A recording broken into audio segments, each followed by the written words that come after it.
Hey there, Sharon Horne-Ellstrom here. Brought my great graphics with me on my trip.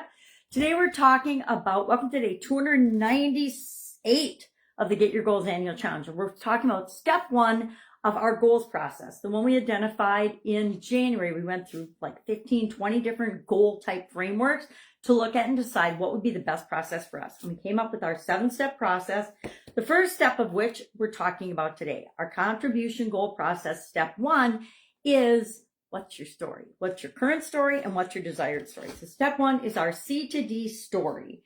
And today we're taking the approach of a storyteller, literally a storytelling approach to identifying what our current story is and then identifying what our desired story is. Our current story, we're going to use SWOT analysis. What are the strengths okay, first off, we have to decide what contribution goal are we going to apply this 7-step framework to. I haven't decided mine yet. I'm going to have to decide over the course of today so that I can tell myself, and we're going to think of it as if we're writing the first chapter of a book, and our current story is the first chapter of that book, and our desired story is the final chapter of that book. What do we want our contribution goal to look like when we've achieved it versus where we are right now? So we might be identifying some of the strengths and weaknesses that we have, or opportunities and threats in terms of where we are right now. What challenges are we facing? So for example, say you want to start a nonprofit for helping underprivileged children. You might say, okay, well, I don't have experience in this. I don't really know what to do. So that's kind of an obstacle or an area that we need to work on.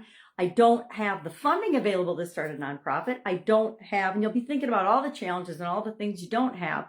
But then as we're writing our desired story, we're saying, and we're seeing and we're feeling the feelings we feel, just like when we're doing the Power Vision movie, we're imagining and writing our desired story, our last chapter, how we want it to be. So we see ourselves with smiling children that we've successfully helped to achieve what it is that they want via our nonprofit organization. So we're running this successful, super duper successful, popular nonprofit organization, and we're happy and we're feeling all the feelings we want to feel by having done that thing.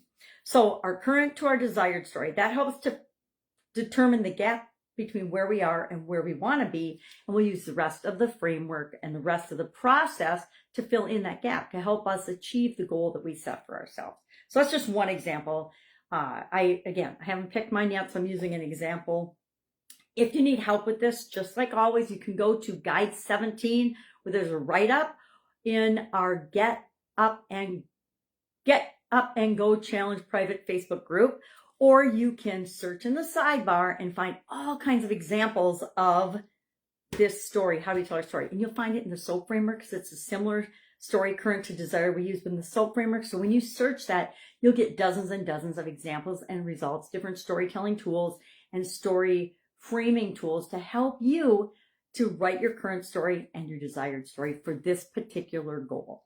Any questions, hit me up. Otherwise, I'll be with you tomorrow for step 2 of our goal setting process, and we're going to be smart about it. Have a great day, and I'll see you tomorrow. Bye.